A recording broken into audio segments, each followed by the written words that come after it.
ओम नमः श्री महावीराय नमः। श्री द्वादशांग श्रुत देव्यै नमः। आचार्य श्री आदि सागर महावीर कीर्ति सन्मति सागर गुरुभ्यो नमो नमः।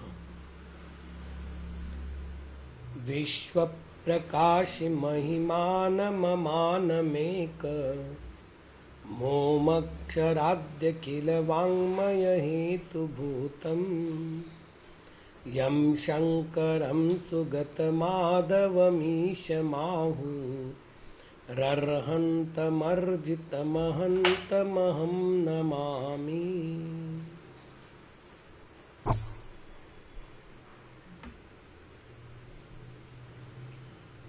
कल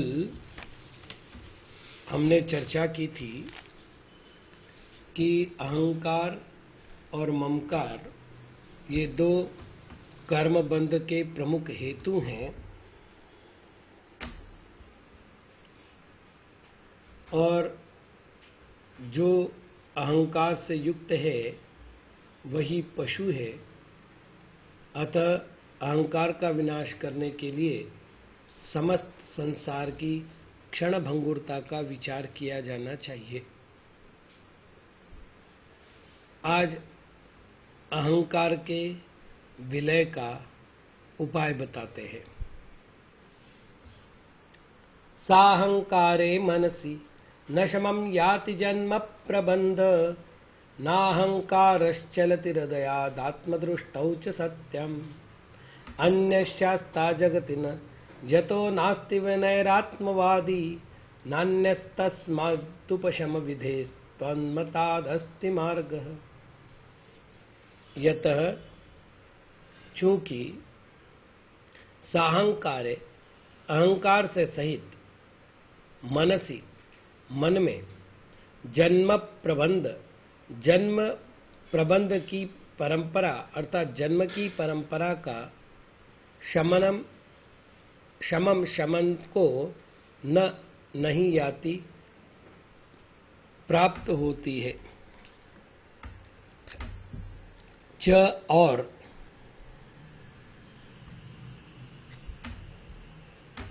आत्मदृष्टि के सत्याम होने पर हृदय में अहंकार न चलती अन्य नहीं होता।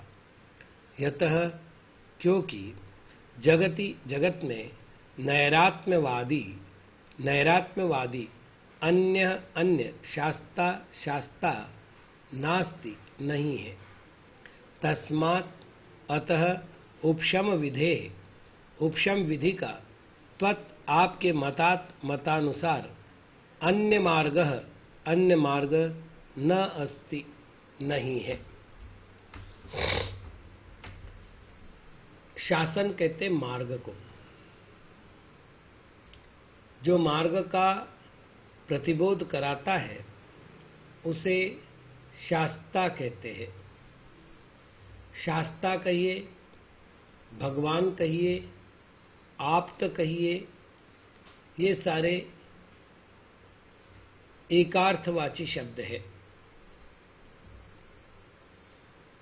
दूसरी बात, नैरात्म्यवाद का अर्थ है जो रागादि कषाय मुक्त आत्मा को ही आत्मा माने, अर्थात रागादि के रहित आत्मा है ऐसा बताते हैं, उन्हें नैरात्म्यवादी कहते हैं। नैरात्म्यवादी शब्द के सामान्य अर्थ के रूप में जो दर्शनकारों ने स्वीकार किया है वह है जिन्होंने आत्मा को स्वीकार नहीं किया है ऐसे जीव। किंतु आध्यात्मिक जगत में यहाँ अर्थ करना है कि रागादि से अपरिणत कषाय के विक्षेप से रहित जो मन की स्थिति है वो आत्मा है। अतः आत्मा रागादि को आत्मा नहीं मानता, ये नैरात्म्यपना है। तो नैरात्म्यवादी अर्थात राग द्वेष से रहित अवस्था को प्रकट करने वाला, बताने वाला कोई शास्त्र जिनेंद्र भगवान को छोड़कर अन्य नहीं है। अतः जिनेंद्र भगवान के मार्ग में प्रतिपादित किए गए उपशम विधि वही उपशम विधि और कोई उपशम विधि नहीं है। उपशम का अर्थ होता है दबना अथवा विनष्ट होना। कर्म की जो शक्ति होती है उस शक्ति का विनष्ट होने का नाम है उपशम, और उसकी जो विधि है कर्म क्षपना की विधि वो यह उपशम विधि है। अथवा दूसरी बात करें तो कषायों के अभाव रूप परिणाम को उपशम भाव कहते हैं, और ऐसा भाव उत्पन्न करने की जो विधि है अर्थात कषायों को अभाव करने रूप जो कार्य पद्धति है वो केवल जैन मत में ही मिलती है, अन्य मत में नहीं मिलती, ऐसा आचार्य महाराज कह रहे हैं। अब महत्व का प्रश्न है, कल जैसे हमने अहंकार का अर्थ किया था अहम भाव, मैं हूं, तो पर द्रव्य में मैं हूं ऐसा जो भाव है वह भाव ही अहम भाव अथवा अहंकार है, और उससे शून्य होने वाला नाम शून्यवाद है, या पाप पुण्य आदि विकार, ध्यान ध्याता ध्येय आदि का विकल्प, इनसे रहित अवस्था को शून्यवाद कहते हैं। उसी शून्यवाद को नैरात्म्यवाद कहते हैं। तो अहंकार से रहित होने के लिए हमें क्या करना होगा, ऐसा शिष्य के द्वारा प्रश्न करने पर पहले अहंकार का फल बता रहे हैं कि जहाँ पर अहंकार होता है अर्थात जिस मन में अहंकार का निवास होता है वह जीव कभी भी जन्म प्रबंध को अर्थात जन्म की परंपरा को नष्ट नहीं कर सकता। फिर नष्ट करने का उपाय वह आत्मदृष्टि सत्याम अहंकार न चलती। आत्मदृष्टि के होने पर कभी भी अहंकार की उत्पत्ति नहीं होती। आत्मदृष्टि अर्थात आत्म भावना, आत्मा में उत्पन्न होने वाली आत्म प्रवृत्ति। अभी तक जैसे हमने अहंकार का लक्षण देखा था, पर में आत्म भावना हमने की थी, शरीर मैं हूं, रागादिक भाव मैं हूं, विकार भाव मैं हूं, वैभाविक पर्याय मैं हूं। स्वभाव को छोड़कर बाकी सब में मैं पने का जो भाव उत्पन्न हुआ था उस भाव को अहंकार कहते थे, और स्वभाव की ओर जिसका ध्यान गया है, स्वभाव में जिसकी रमणता बढ़ी है, उसे आत्मदृष्टि कहा है। जहां पर आध्यात्मिक उपदेश दिए गए जैसे समाधि सार वगैरह ग्रंथ है, समाधि तंत्र वगैरह ग्रंथ, यहाँ आत्मदृष्टि शब्द का बड़ा महत्व दिया गया है। वस्तुतः मोक्ष कोई पर द्रव्य की या पर तत्व की अवस्था नहीं है। मेरा मुझसे मिलन ये मोक्ष है, और मेरा पर से मिलन ये बंध है। एक भव्य जीव ने मुझसे पूछा कि मोक्ष जाने का कोई शॉर्टकट है क्या? मैंने मनोरंजन में उत्तर दिया था, किंतु बड़ा गंभीर उत्तर था कि जिधर तुम्हारा मुख है उधर तुम्हारी पीठ कर दो, और जिधर तुम्हारी पीठ है उधर तुम्हारा मुख कर दो, मोक्ष हो जाएगा। अभी हमारे उपयोग की धारा पर द्रव्य की ओर बह रही है। मैं एक चेतन आत्मा हूं, संयोग को प्राप्त हुए द्रव्यों से मेरा कोई संबंध नहीं है। ये तो भूल से मैं उनको अपना समझ रहा हूं। ये भावना जिस पल उत्पन्न होती है, हो गया सम्यक दर्शन। उपयोग जो पर की ओर जा रहा था उसको केंद्रित करके आत्मा की ओर लाना, यह है सम्यक दर्शन। वैसा कि वैसा आत्मा को जानना है सम्यक ज्ञान, और उस आत्मा में रमण करना यह सम्यक चारित्र। यही तो मोक्ष है। मोक्ष जाने के लिए तुम्हें और कहीं नहीं जाना है। जहां है वहां आत्मस्थ होना है, क्योंकि सिद्धि स्वात्मोपलब्धि, सिद्धि अर्थात मोक्ष, स्वात्मा को स्वात्मा की उपलब्धि होने पर उसी अवस्था को मोक्ष कहा जाता है। अतः कहीं गमनागमन नहीं है, कहीं कोई विकल्पात्मक दशा नहीं है। मेरी आत्मा के अनंत गुण, मेरी आत्मा की अनंत पर्याय जब स्वच्छता का रूप धारण कर लेती है तो मोक्ष है।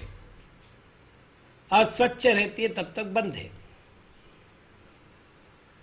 बस इतना सा मोक्ष और बंध का अर्थभेद है।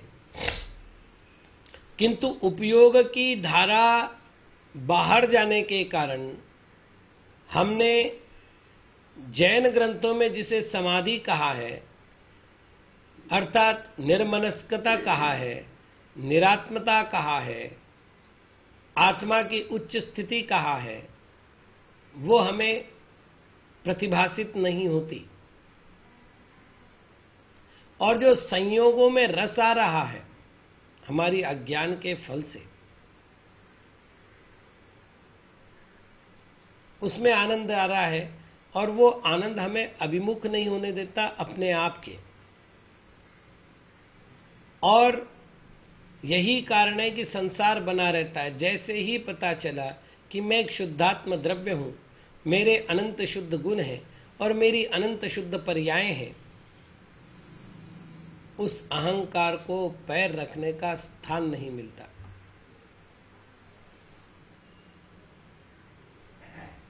अतः प्रयत्न कुछ नहीं करना है।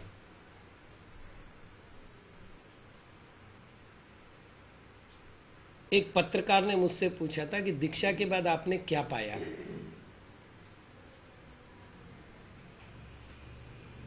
मैंने कहा कुछ भी नहीं, पाया नहीं, खोया है। अब चूंकि मसालेदार उत्तर चाहिए तो बड़ा खुश हो गया। तो मतलब आपको दीक्षा का पश्चाताप है। अब पेन बहुत व्यवस्थित चलने लगा। सच सच बताइए आपको क्या तकलीफ है। मैंने कहा मेरे मुंह पर कहीं तुझे खेद नजर आ रहा है, लग रहा है मैं कहीं पीड़ित हूं।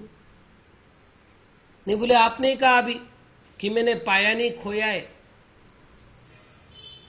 मैंने कहा मैंने ये तो कहा और अब भी कह रहा हूं और आगे भी कहूंगा कि दीक्षा के बाद मैंने कुछ पाया नहीं, मैंने कुछ खोया है। लेकिन इसमें मेरा पश्चाताप कहां हुआ? ये तो वस्तु स्थिति है। बोले महाराज हम तो समझते कि दीक्षा के बाद कुछ मिलता है। मैंने कहा पहली भूल और बड़ी भूल कि कुछ मिलने के लिए दीक्षा ली जाती है, सबसे बड़ी भूल। क्योंकि मिलना और बिछुड़ना ये दोनों संयोगी द्रव्य में होते हैं।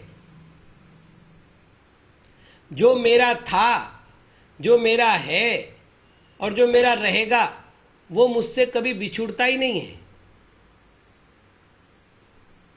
और जो मेरे से कभी बिछुड़ा ही नहीं, मेरे से कभी वियोग को प्राप्त हुआ नहीं, वो मुझे मिलेगा कैसे? गलत कह रहे हो। हां, अनादि काल के भ्रम से मैंने क्रोध को, मान को, माया को, लोभ को, राग को, द्वेष को, वैभाविक परिणतियों को मेरा समझकर उनका संचय करना प्रारंभ किया था। दीक्षा लेने के बाद जब मुझे मालूम हुआ कि ये सब मेरे नहीं है, तो मैंने इसको खोना प्रारंभ किया है।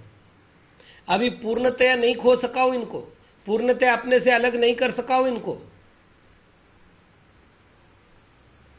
अतः अभी तक भगवान नहीं बना हूं। बाकी भैया पाने के लिए मैंने दीक्षा नहीं ली थी। ध्यान रखना, हौदा बनाया जाता है, कुआं खोदा जाता है। बड़ी गंभीर चर्चा कर रहा हूं आपके साथ। हौदे में पानी डाला जाता है, कुएं से पानी निकाला जाता है। हौदे में पानी जब निकालते हैं तो कम होने लगता है, कुएं से पानी निकालते तो कुएं के सोर्स से पानी और बढ़ते जाता है। हौदे से पानी ना निकालो तो पानी सड़ता है, कुएं से पानी ना भी निकालो तो पानी मधुर रहता है, पवित्र रहता है।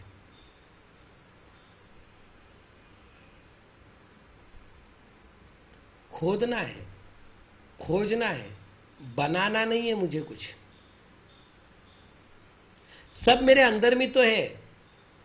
बोले मुझे ज्ञान प्राप्त करना है, कहां से करोगे?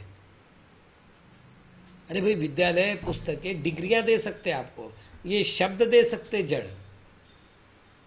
विवेक शक्ति, ज्ञान शक्ति तो मेरे अंदर है, उसको कौन दे सकता है? असंभव कार्य है कि कोई मुझे ज्ञान दे।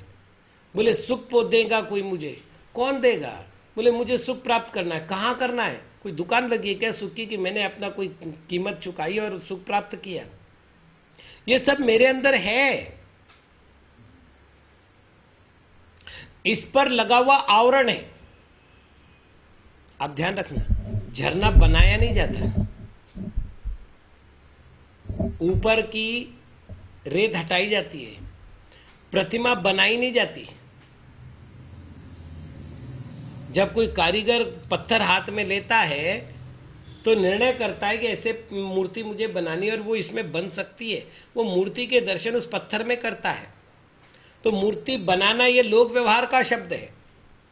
वास्तविक ये है अवांछित जो पत्थर ऊपर लगा हुआ है, जिसकी मूर्ति के साथ आवश्यकता नहीं थी, वो छैनी हथौड़े के द्वारा केवल उतने पत्थर को अलग करता है। मूर्ति तो अंदर है। तो मूर्ति बनाना नहीं है, सच ये है पत्थर निकालना है। झरना बनाना नहीं है, सच ये है पानी के स्रोत के ऊपर जो रेत पड़ी हुई है उसको अलग करना है।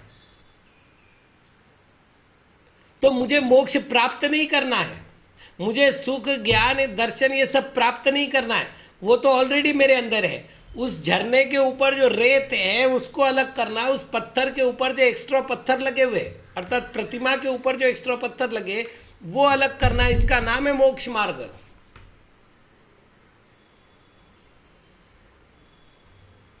और आप गौर कीजिएगा, मोक्ष शब्द की उत्पत्ति मुंच धातु से हुई है और मुंच धातु का अर्थ छोड़ना है,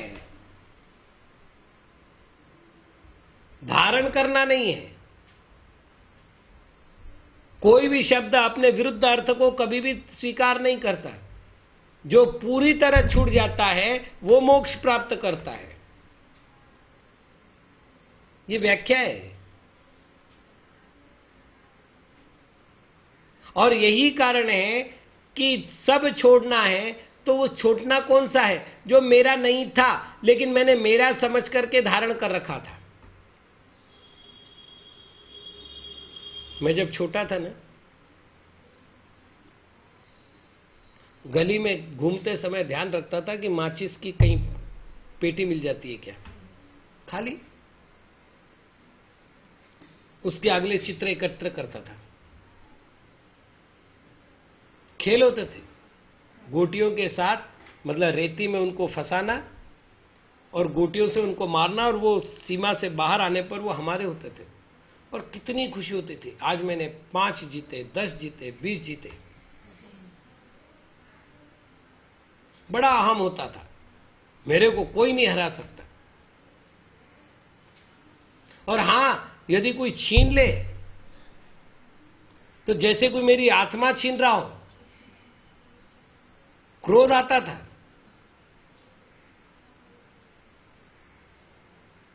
मारने दौड़ता था उनको।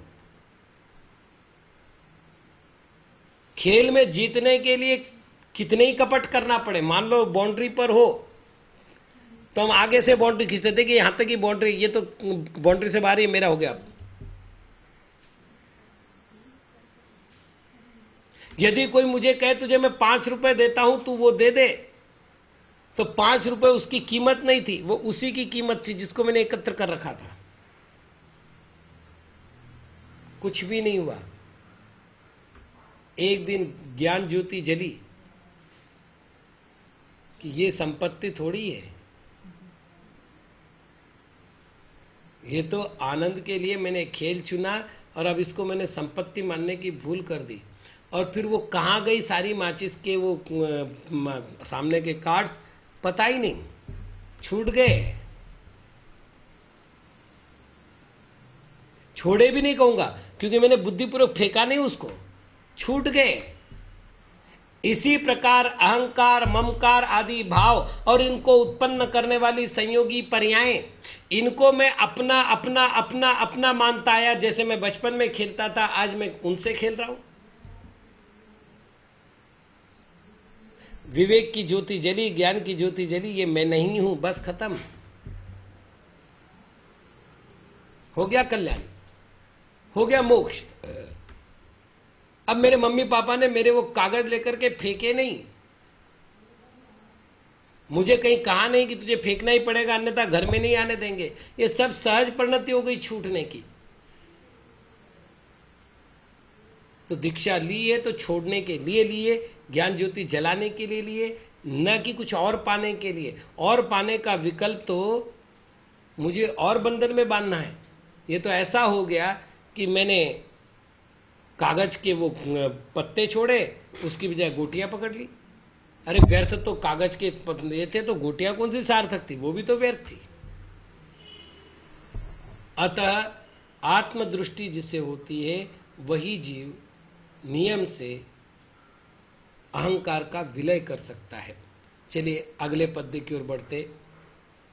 रविरयमयद्मिन्दुर द्योतयन्तौ पदार्थां विलसति सति यस्मिन्नासति मौतु भात तदपि बतः तात्मा ज्ञानपुञ्जेऽपि तस्मिन् व्रजति महति मोहं हेतुना केन कश्चित्। अयं यह रविः सूर्य, अयं यह इंदुः चंद्र, यस्मिन् जिस आत्मा में विलसति प्रकाशमान सति होने पर पदार्थान पदार्थों को उद्योतयन्तौ प्रकाशित करते हैं, तू किंतु असति आत्मा के प्रकाशित नहीं होने पर इमौ ये दोनों न भातः शोभित नहीं होते। बत खेद है कि तस्मिन उस महति महान ज्ञान पुंजे ज्ञान के पुंज के होने पर अपि भी कश्चित कोई हतात्मा बहिरात्मा केन किस हेतुना हेतु से मोहम मोह को व्रजति प्राप्त होता है। आचार्य महाराज अत्यंत गंभीरता से चर्चा कर रहे हैं और चर्चा है जगत ज्योति स्वरूप ज्ञान ज्योति की। ये चर्चा परकीय ज्योति की नहीं है। संसार में जितने प्रकाशमान पदार्थ है वे प्रकाशमान पदार्थ केवल जड़ पदार्थों को प्रकाशित करते हैं। चैतन्य पदार्थ को प्रकाशित करने की क्षमता उन प्रकाशमान द्रव्यों में नहीं है, वह चाहे सूर्य हो अथवा चंद्रमा। जिनमें आत्म प्रकाश प्राप्त हुआ है उनके ज्ञान के आलोक में अंधकार में भी तीन लोक की वस्तुएं स्पष्ट दिखाई देती है। तीन लोक की वस्तुओं को स्पष्ट रूप से जाना जाता है, और जिनकी ज्ञान ज्योति उदित नहीं हुई है उनको प्रखर सूर्य रश्मियों के मध्य भी हित और अहित का बोध नहीं होता।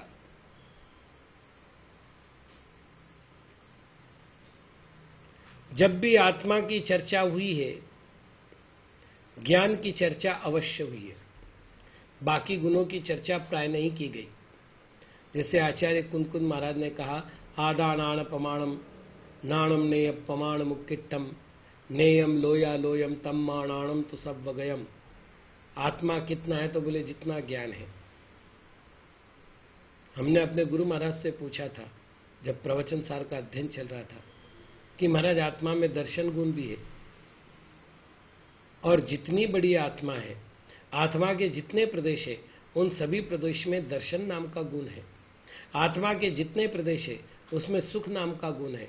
आत्मा के जितने प्रदेश है उनमें वीर्य नाम का गुण है। अर्थात आत्मा के जितने प्रदेश है उसमें आत्मा के पाए जाने वाले समस्त गुणों का निवास है। फिर आधा नाण प्रमाणम क्यों? आधा दंसन प्रमाणम क्यों नहीं? आधा सौख प्रमाणम क्यों नहीं?